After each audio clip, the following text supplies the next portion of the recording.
Alright guys, I just thought I'd make this video to let you know there's probably not going to be a proper Airsoft video this week on account of me being in the middle of rural Wales. However, that being said, what I can do is talk about this.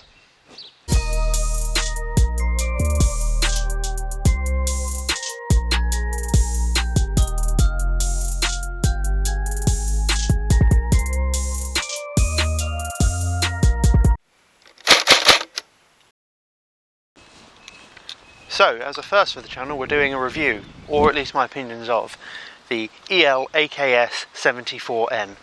Basically, E&L's AK-74N. Now, E&L is a company that's made up of two sub-companies, EMI and Landgear. Now, one of them, and I think it's EMI, makes real rifles. And this rifle is made in the same factory, using slightly different tooling, but the same process as the real rifles are made, and it is solid. It's steel where it should be steel, polymer where it should be polymer, and wood where it should be wood. Anyway, should we see how it comes in the box? So what do we get in the box with an E&L AK? Well, you start off, you get a very, very good manual. Also, you get E&L certificate of functionality and FPS, and oh my god, this was shooting 1.8 joules when I received it. It's more than my DMR was shooting at the time, actually. Now, before you go, oh, I'm not going to buy one, that's illegal, I'm pretty sure most UK retailers, if not all of them, check them and make sure they're UK legal before shipping them. Full disclosure, I got this as a bit of a deal to help out my friend who runs Super 5s. He needed to do an order with one of his suppliers, or otherwise he'd lose his account, so basically he ordered this straight from the supplier and sent it straight to me. Luckily I'm pretty good at my tech work, so I took it apart and switched the spring up, but that's all I've done to this AK.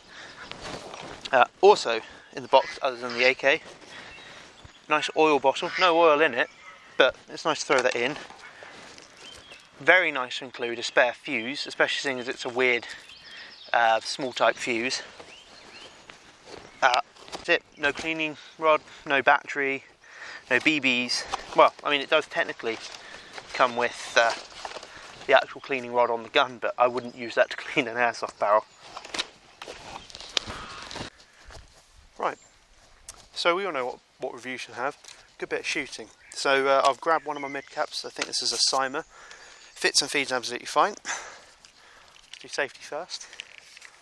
And let me just show you how it handles with a 7.4 LiPo in it. Should probably say I'm running Jeff's .28s in this, so let's just crack on and shoot some stuff. So pretty snappy on 7.4s. Let's just give it a burst of full auto and see how that sounds.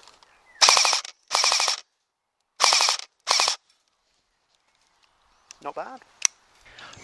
Now, I said earlier that E&L is a conglomeration between two companies, EMI and Land Arms. Now, one brings the ability to manufacture a gun to the same sort of standards as a real firearm to the table. The other brings some pretty good airsoft internals to the table. I should probably do a teardown, shouldn't I? What follows is a brief construction montage.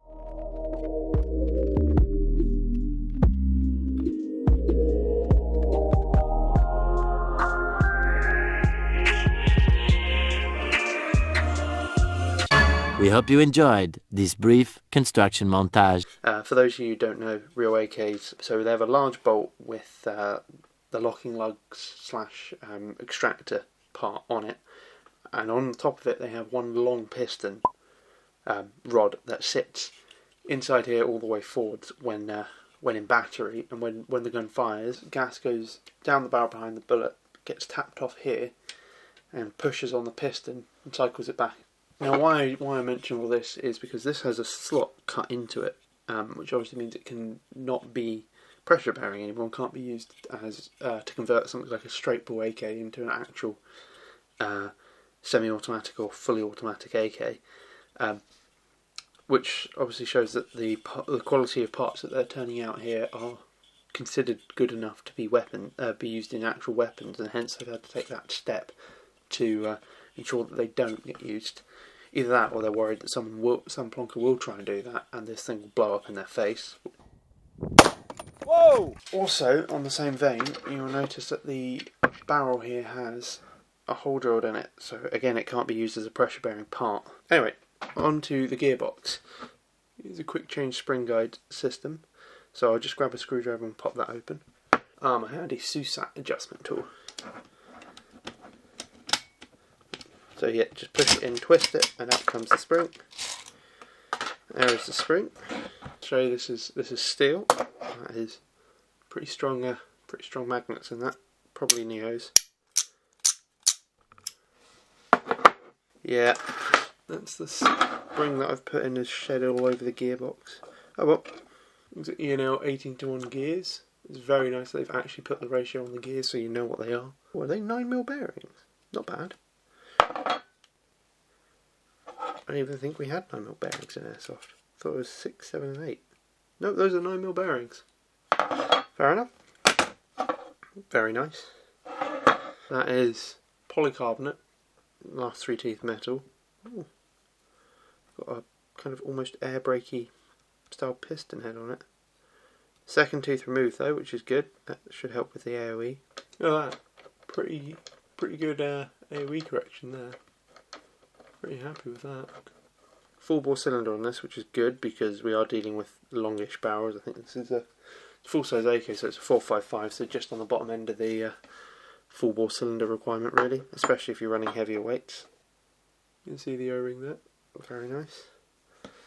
Trigger mech, just your standard shuttle and contact, so no MOSFET to break. It's an AK, it shouldn't need all this fancy dancy tech in it. Tappet plate delayer chip, which is good. Again, helps with feeding if you try and make this high rate of fire, but very good. Not only have they radiused the gearbox, but they've reinforced it even more. I mean, what are they planning on running in this? This should just hold pretty much anything like that. Very impressed with that, to be honest. Even with the semi-auto brake in there, these are running absolutely fine. Very smooth, bearings look good. Very little vertical play in them either. That is a very nicely done gearbox, so someone's spent some time doing that. That is top quality. That's probably enough for me in my office. Maybe we should go back to Wales. So one of the things I thought I'd do that's a bit different from pretty much every other review is I took it along to a couple of game days and I didn't play with it. I let other people play with it and see how they liked it. So you've seen in Team Name Capture that I put up about a month or so ago, you'll see our mate Lemon playing with it. And more recently I took it along to the SUPAC Members Day and chucked it in the pile there for a couple of the fun games like Trouble in Terrorist Town, which meant a load of different people played with it and they all loved it.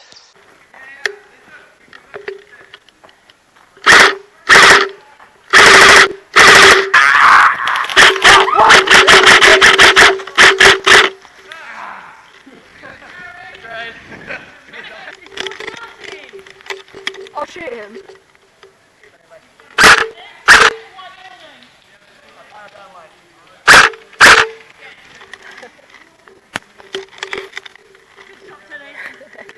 Took a few.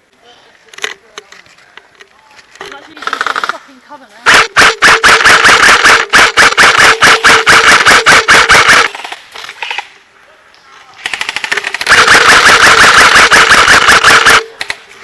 Well, that's going to be painful. What can this AK actually do other than, shoot? Well, it's the kind of standard 74, so it's got the folding stock on it and it can be locked away to one side. Now that locks away and can be released to open up, revealing behind it a side rail mount for either a rail or actually a designated optic. If you want to be heretical, you could put the PSO1 optic on it, the scope of the SVD. No rails or anything on it. This is wood flooring, that's all you really need. You've got adjustable for elevation iron sights here for distances, I'm assuming meters from, no meters all the way up to a kilometre. This side obviously you got your Russian selector switch, which is safe, full auto and semi-automatic. People are a bit like, oh, why does it go through full auto first? The doctrine behind that is because when you move it off safe, if you move it all the way to the bottom, you've definitely put it into semi-auto.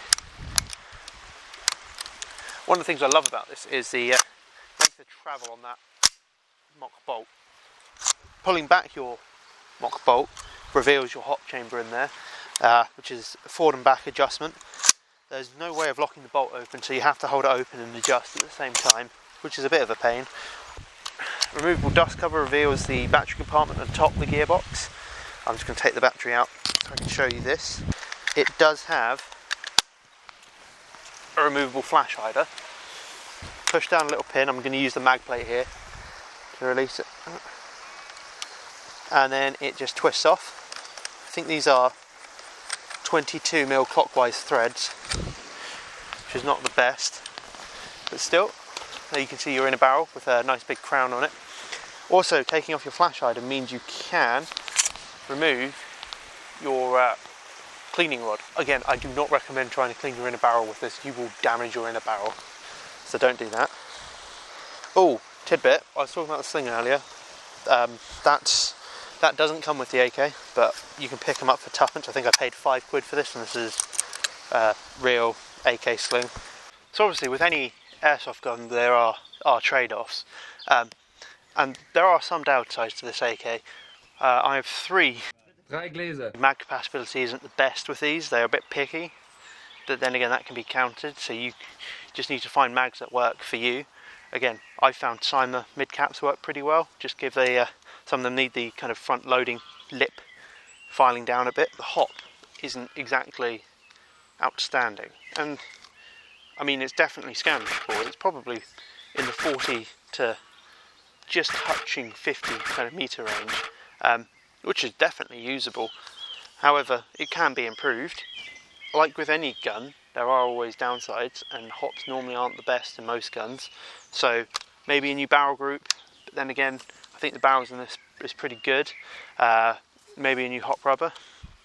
Oh, speaking of barrels, when I got this, it was filthy because it did come straight out of the factory. So I gave this a good clean before its first use, and I would recommend to anyone who does purchase any rifle really, give your barrel a good clean before using it, just in case it's filthy and it jams your gun and breaks it.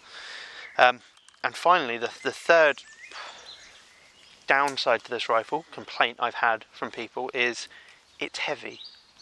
Well, my response to that is, it's an AK, it should be heavy. It's, stamped steel after all. It's not a light polymer gun, but I still find it so much fun to play with. Then again, I tend to run, L85s, L1A1s, the likes. I don't run a light gun really.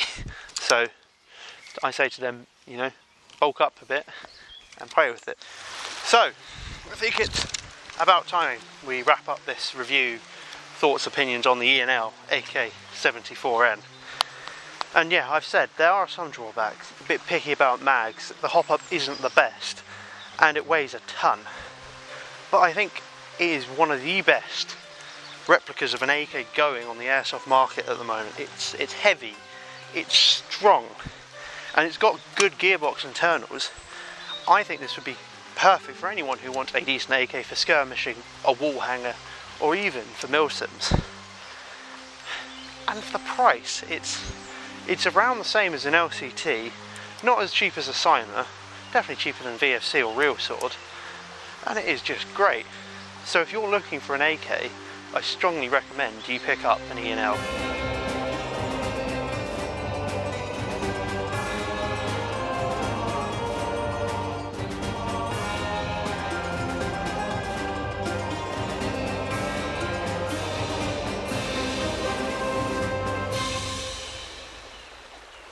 I hope you enjoyed that. Thank you very much for watching, if you're still watching. If you are, consider subscribing and liking and checking out more of my content where I either suck at gameplay, break stuff, or do bad reviews of things. So, stick around, and I'll see you soon. English Kiwi out.